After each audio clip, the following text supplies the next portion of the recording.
My name is Clyde Clark. I'm a Ward 8 resident. And we're out here in my backyard. Oh, look at that butterfly. Oh, that's a pretty butterfly. That's a pretty butterfly. And I want to introduce you to a program that I guess is all over the district, where you can apply to have a water barrel put in. Catches the runoff from your roof, and it can be used to water your garden. So another thing people need to realize is that it's our human activity that's causing a lot of these problems, environmental problems, such as extinction of various species. An example you could look at is the disappearance of honeybees.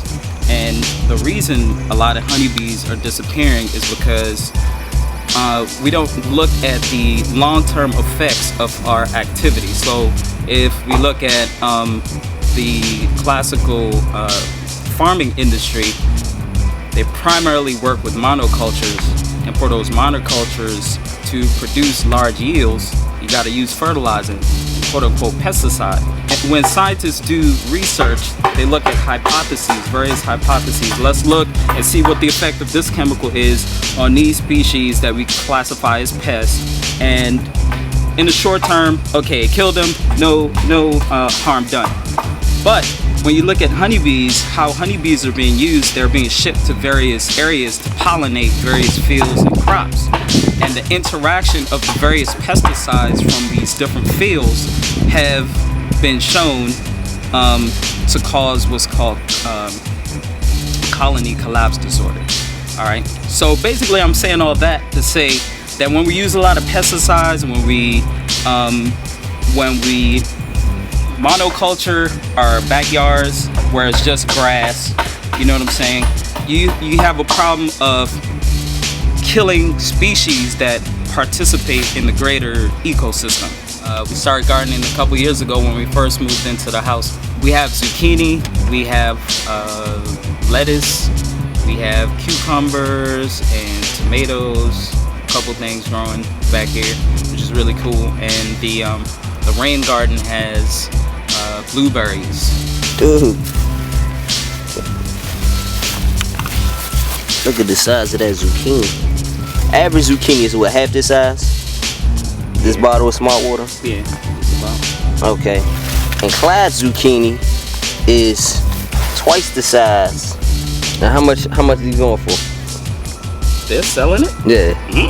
That's a big joint. About selling it. No steroids. Nothing. No genetically engineered. Nothing. We didn't do anything to it. I also have an aquaponics setup, and aquaponics is basically a method of farming or raising both fish and plants simultaneously.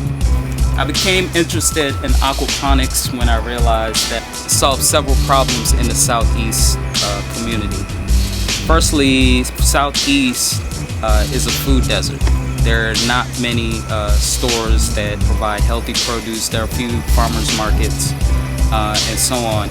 But I feel that having a system of raising fish and plants that doesn't require pesticides, that's organic, solves to a large part the problem of having healthy food and a healthier lifestyle.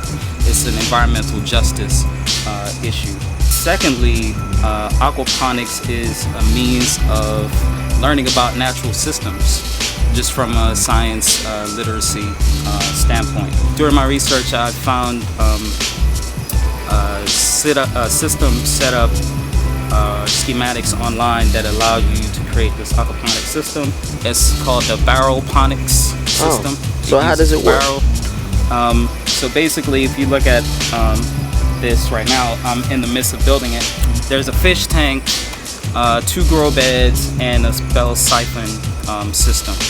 And so basically, the water from the siphon gets flooded into the grow beds, and the grow bed water flows through gravel and various media where bacteria is growing, and it helps to clean the nitrates from the water that are produced by the fish.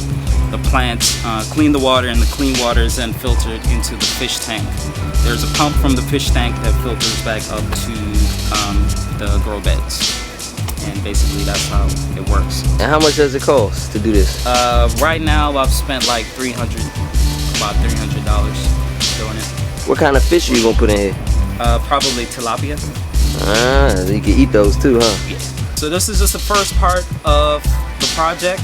I'm just building the system right now. After I've developed the system, I would like to incorporate my electrical engineering background in and implanted various sensors into the system, such as pH sensors, temperature sensors, water flow rate sensors, and various other things. Maybe try to experiment with energy efficiency, rate of return, or solar, things like that, pulsar pumps. So kind of researching ways to make the system more energy efficient and cost effective. This is agriculture in the urban environment.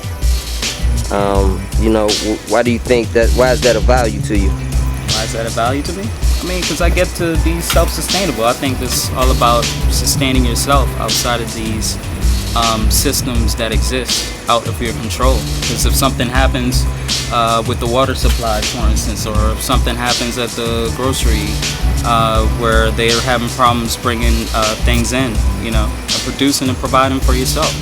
This is where we need to go as people in general and as Black people in particular.